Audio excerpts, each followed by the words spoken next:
going on, everybody? It's your boy Rail back with another review, man. Excuse me. This is Last of Us Season 1, Episode 6. And I gotta say, Joel put on a fucking masterclass of acting. Like, he killed this shit, but I'm too far in the future. I'm too far ahead. Let's go ahead and get into the episode. First off, couple goes. Couple goes. That couple that Joel held captive in the house, his wife, when he shows up and her like whatever conversation with her husband, like, who's he? Why you ain't shoot him? The gun was all the way over there. And then he looks around and my man's like, you made him soup? Yeah. I was dying. Like that opening scenes was hilarious. Joel did not shake them. And then when Ellie come down, they laughing at how like spicy she is, cussing, and they're like, "Oh, Lee," and they just have like acting like raiders, clickers, fucking the feds. All these people don't exist in their world. And he breaks it down to him like, "Look, I moved out here before all this bullshit went down because I don't like people, and I respect that." And then his wife chiming in talking about some, I didn't want to do it. I didn't even want to come out here. I'm like, that's people is relationship goes. Y'all have been together for forever. Nothing shakes you. It just is what it is at this point. And I enjoyed it so much. And Joel's bewilderment on his face, like, who are these people? Like, guns don't show. Okay, fuck it. Could you help me? Like, what's the best way west? My man said, east. You go over that river, it's deadly. So don't go that direction. It's the most unhelpful couple of individuals ever. And I was completely tickled by them. I thought that was just a great, like the little tiny things that get added to this show.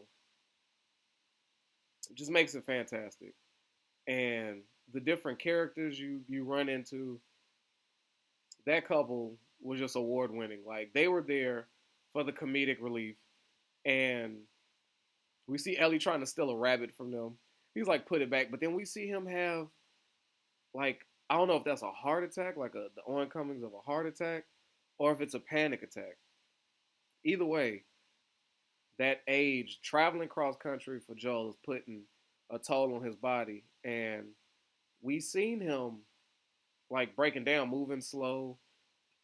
We've seen Ellie try to motivate him to get up and get upstairs. He like, dude, try being my age and doing this. Like it's sheer force that's moving Joel, and all that pressure, and then hearing that story from dude talking about West is completely dangerous, and that's where his brother is. He's trying to get out that way. It's just a lot hitting Joel right now, and it just culminates. And it can't help that Ellie's sitting there screaming, "Joel, you okay? Like Joel, what's going on?" And just like and he like, give me a goddamn minute, So Joel ain't looking the same. It's a lot. We underestimate how far they actually traveled. I mean, look at where the fuck they at, right? Then they get pulled over by some rangers in the snow and some disease sniffing dog who, if he sniffs it on you, he's gonna kill. And I said, God damn, that's a wild ass dog, but super friendly. It's like that dog was either gonna murder you or be your best friend. And I know things got shaky when he walked over to Ellie. We saw Joel's face, like, oh shit, like what do I do if this dog start eating her face? He had no recourse. But luckily, the dog ain't that good. He can't sniff out non-contagion disease, so they were all safe. And there goes Ellie being the kid, getting her face licked on, just enjoying the dog. After a very serious and intense situation, Ellie knows she could just break a mood whenever it strikes. Like, she has that ability to cut the seriousness and just bring the lightheartedness. That's like a gift of hers. Like that's why the Ellie Joel mix works so well. Like we saw him teaching her about football, on that ride before they got accosted, and we just see that like Ellie is in love with Joel. Like that's the father that she wanted. This is some we just see the trust, and we see that she just broke Joel down. Joel is now just a victim of Ellie. Like he has no choice but to partake in her buffoonery. He's tried to fight it. He's tried to hate her, but she will break you down over time. And he's just a big old softy.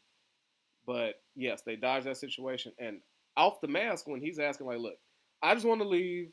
I'm looking for my brother. My name's Joel. And then she exposes herself. And it's Tara. Or, yeah, Tara from True Blood. I haven't seen this girl act in nothing in years. But if there's one thing about HBO, they gonna reuse some motherfuckers. The HBO family is pretty legit. Like all the shows that be hitting, they use a lot of the same cast members. We see Ellie and both Joel came from Game of Thrones HBO. We see True Blood HBO. Here comes Tara. I hated her in True Blood. She was so fucking annoying. Couldn't stand her. But yeah, they have a close knit family over there at HBO. Like if you fucked with them once, you might be back, and I like that. I do. I think it brings out the best product when you reuse individuals that you've worked with before. They know the rhythm. Nothing seems like there's no culture shock when they come in there. It just looks comfortable. It looks like it allows everybody to just bring their superb acting, which is what Joel is doing this very episode. Now, finally, it's here. Finally, Joel's start off mission before there was an Ellie was to get to Tommy, and there he finds his brother. And when they embrace him, we finally feel like, oh my God, Joel finally reached his brother. We see almost a jealousness out of Ellie when she watches them two embrace. She's like, shit. Because in her brain, it was just her and Joel against the world. And then when she sees that Joel actually has somebody that's family, more importantly, and somebody that he loves, it's no longer just a me and you thing. It's now your brother's here, and she feels a little awkward in the face. She just un-Ellied herself. You know what I'm saying? She looked a little down. But when Tommy reveals, like, yeah, this is my wife, all this other shit, the reunion turned sour rather quickly. We see that his wife didn't fuck with Joel, that his past of what Joel did not sit well with her. He didn't like that they were communists. I love how when he said, "Oh, you're communists," and then he looks back at his brother like, "This is what you're down with," and his brother's trying to save face, like, "No, it's not like that." And his wife was like, "Yeah, no, it is. We're in the commune. We're communists. We share. Like, it's no big deal here." And I guess every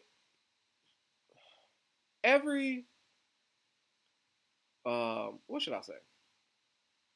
No matter how you run your economy, socialism, communism, everything on paper sounds good. Everything. Capitalism, all these things sound good on paper. And idealistically, a lot of things could work to everybody's benefit a lot of times. However, when people get involved, when the powers that be, when outside forces and people's rise for power and money, and that people fuck up good ideas. So, but Joel's an old school American. Communism, communists. He's like, what? Like, who are you, bro? And Tommy's just seeming like he's living the best life. He's like, yeah, I got a wife. We got a nice little community here. Everybody is just loving each other. And Joel is like, you motherfucker. Come to find out, it's He turned off the radio because the whole reason Joel is even out here looking for him is that he lost communication with his brother. He thought, like he said, I came here to save you, bro. Like, what the fuck? Thought you was in trouble. You stopped communicating.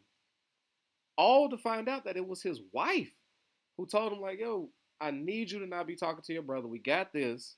We need to save this from people on the outside want to fuck shit up.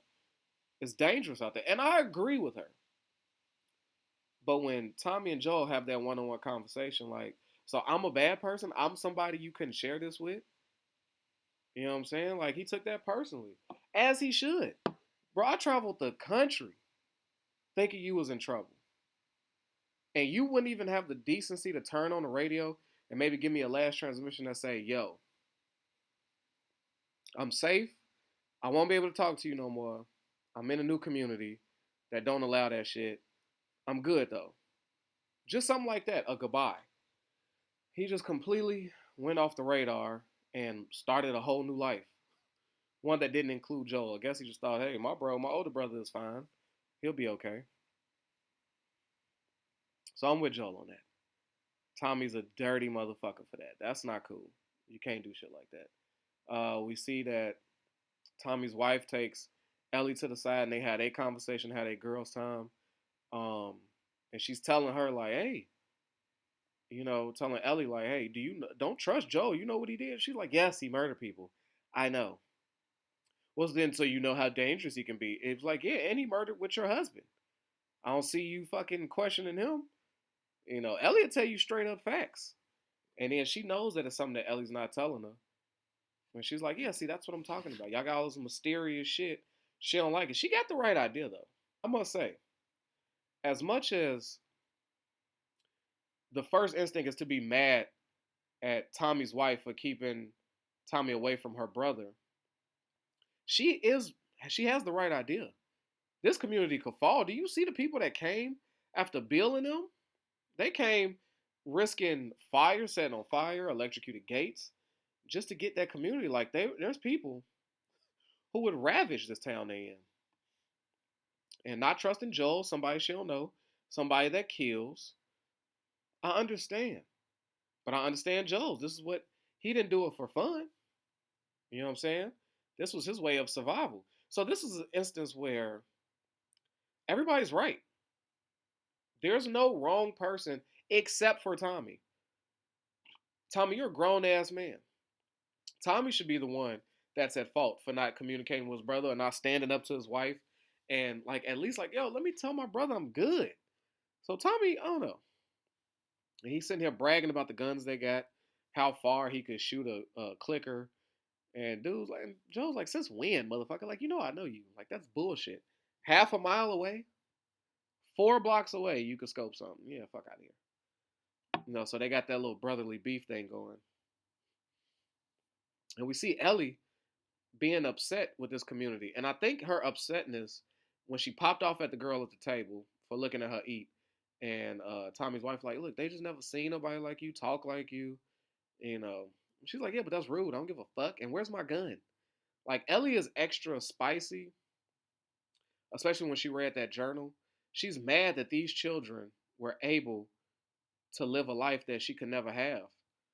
She will never have. You know what I'm saying?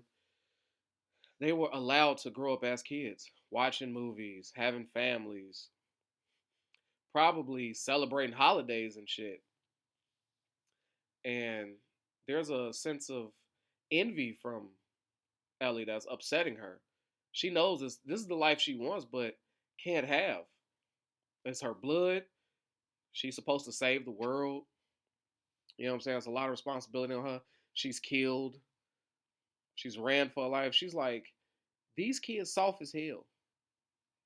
And she's mad that all they got to worry about is dating and other teenage life shit, regular life shit. So I think that was pretty cool that they delve into that part of Ellie. But when Joel talks to Tommy in the barn, holy shit. Well, he just exposes everything. He runs down how old he's got. He didn't even hear dude show up. He was like, a 14-year-old girl had to save me. 14 had to save my life. Shot a dude. And then when I thought that dog was finna attack her, I couldn't do shit. I was scared. I couldn't even move. You know what I'm saying? He was like, he just started crying. He wants to help her so bad, but he fears that he's just not good enough to get her to the last lap.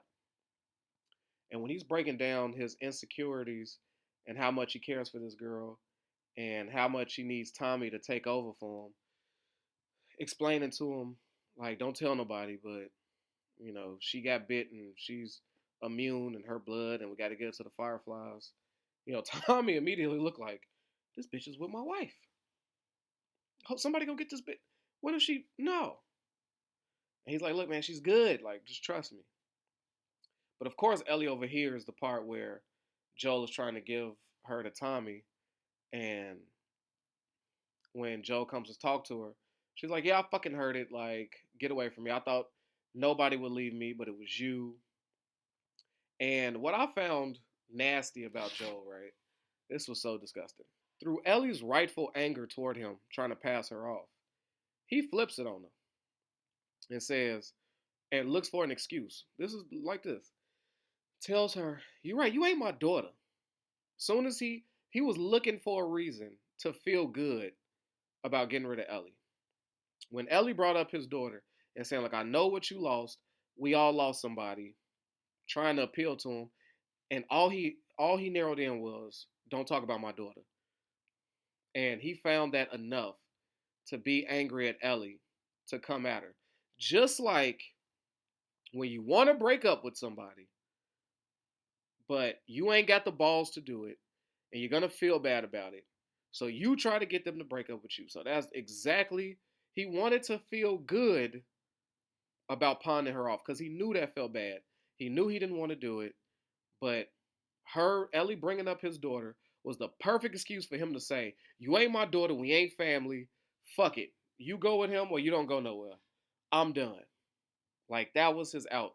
And that was just nastiness by Joe. Like, that was just, but hurt people hurt people. And Tommy agreed, and he knew he would have to convince his wife that this trip was something he was going to have to take, and I guess he made that happen. But Joel comes to her and says, look, it wasn't right. You get to choose who takes you further. And then she chose Joel out the gate. Like, get this shit, let's go. Like, we leaving. So Joel came to his senses and decided, yes, we're going to continue.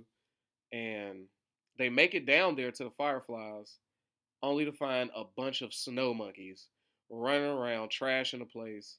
There is nothing there. So, where do they go now? I'm assuming they're going to go back to where Tommy and them is, but they got to find another Firefly base. They're going to have to keep moving. It's looking sketchy for them right now because where can they go? There was no clues left behind of where they may have moved to, and we ain't seen no clickers. So the hot take is there's going to be some clickers next episode. And that's what also makes these episodes so good. Sometimes you might get some clickers, which is what this whole thing is surrounded by. And sometimes you just get some natural human drama. You know what I'm saying? And they flip-flop. Like right now, no clickers in sight, just human drama. And next episode might be a whole horde ripping over faces. I would like to see what snow clickers look like. But but while they was out there, right, Joel and them got attacked.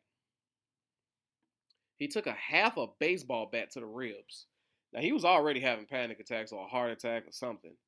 So when Ellie hops on the horse and they leave, and we see Joel fall off the horse, I'm like, holy shit.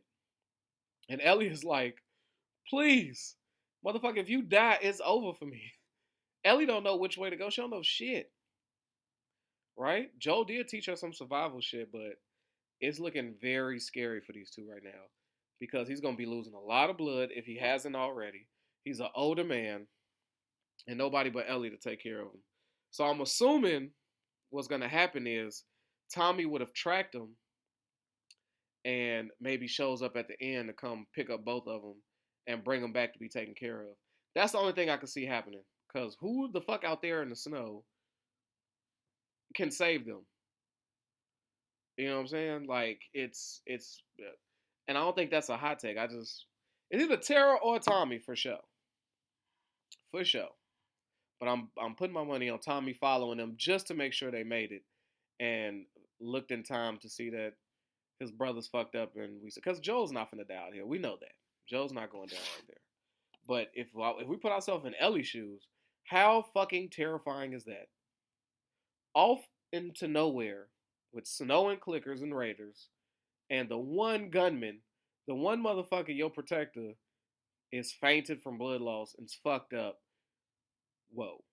So Ellie is probably shitting herself right now, but hell of a way to end the episode. Hell of a way to start one, end one. We're in for a goodie. And I see that they already renewed them for a season 2. So that's fucking awesome. But if it ends anything like the game, shit. I hope they add more. I like that they got the same game elements, but I'm hoping they add more. I'm hoping they don't leave. I hope they don't go straight. And this is not like me, but I hope they don't go straight with the video game. Just give me enough. I'm not ready for Joel to pass. All right, I need more Joel. All right, but with that, man, until tomorrow, I guess that's the new episode dropping. I'm so behind, as y'all can see. I'm dropping these motherfuckers, so I'm playing catch up. Thank you for partaking that in there with me, and protect your health, yourself, your wealth, man. Your boy Rail is out of here. Peace. Yo, I know I don't need no introduction, but y'all know who it is, man. It's your boy Hollywood Rail, and I appreciate you for sliding through and watching these videos. But you know what I need from you? All right, if you ain't already, I need you to like this and subscribe this, man. We at 1,000 trying to get to 2, all right? Push it for your boy. Get them algorithms up. So when it come to that subscribe button,